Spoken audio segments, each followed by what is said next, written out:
So, isang mapagpalang umaga po sa ating lahat. Muli ako si Mia Sebastian and welcome to our daily devotion with Pastor Russell Ocampo. And today is January 25, 2026 and our topic is all about Are you tired of waiting? And our concept is all about who is Abraham? Abraham, God's plan for him. So, Abraham loved God but there were moments when waiting tested his faith deeply. So God promised him a son and descendants as many as the stars.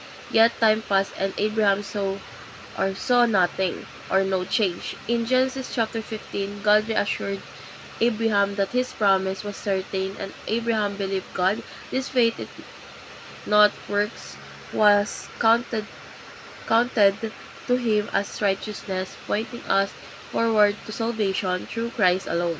So our Bible readings for today is Genesis chapter 15 verse 1 to 6. Sabi po dito is do not be afraid, Abraham. I'm your shield, your very great reward. But Abraham said, "Oh, sovereign Lord, what can you give me since I remain childless, and the one who will inherit my estate is Eliezer of Damascus?"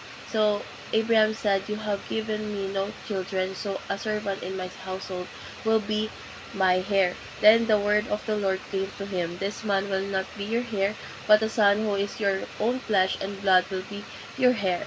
He took him outside and said, "Look up at the sky and count the stars. If needed, you cannot count them." Then he said to him, "So shall your offspring be." Abraham believed the Lord and he credited it to him as righteousness. So ngayon ako na tayo sa ating teaching. So yung first teaching is people plan is smaller, short-term, and temporal. So human plans are often shaped by what we see, feel, and want right now. We focus on immediate results and quick solutions, especially when waiting feels uncomfortable. So, because of our vision is limited, our plans rarely account for God's greater purpose. Second is God's plan is bigger, long-term, and eternal. So, God sees the whole story from beginning to end, while we only see the small part. So, His plan go beyond our lifetime and are meant to bring eternal blessings, not just temporary comfort. So, what feels like delay to us is often God's careful preparation. And last is surrendering our plans in our greatest decision. So letting go of our own plans requires humility and trust. So when we surrender, we acknowledge that God knows better than we do. True peace begins when we allow God's will to take priority over our own desires. So, dako na tayo sa ating applications. Your first application is place your plans within God's eternal plan. So, instead of asking God to bless our plans, we should ask how our plans fit into His will. So, this changes our mindset from control to dependence. When our goals align with God's purpose, they gain deeper meaning.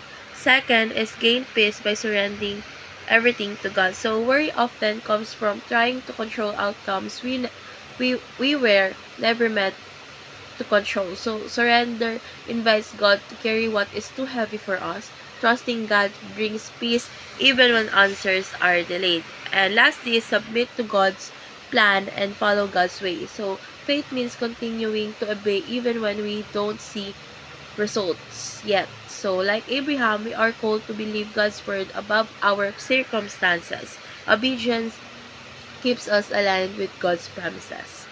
So, let's go to the last part, which is our discussion. Our discussion talks about what will you do when God seems to take a long time to answer your prayers.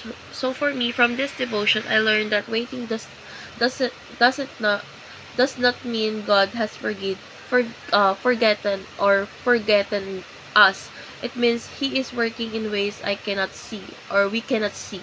Just like Abraham, we are reminded to trust God's promises even when fulfillment feels far away.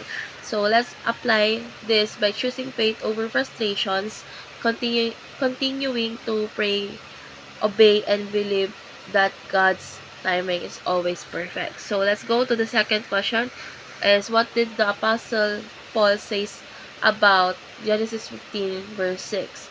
So the Apostle Paul used Genesis chapter 15 verse 6 in Romans chapter 4 verse 3 and Galatians chapter 3 verse 6 to teach that people are made right with God by faith, not by works. So Paul explained that Abraham was justified before the law existed, proving that salvation has always been by grace through faith.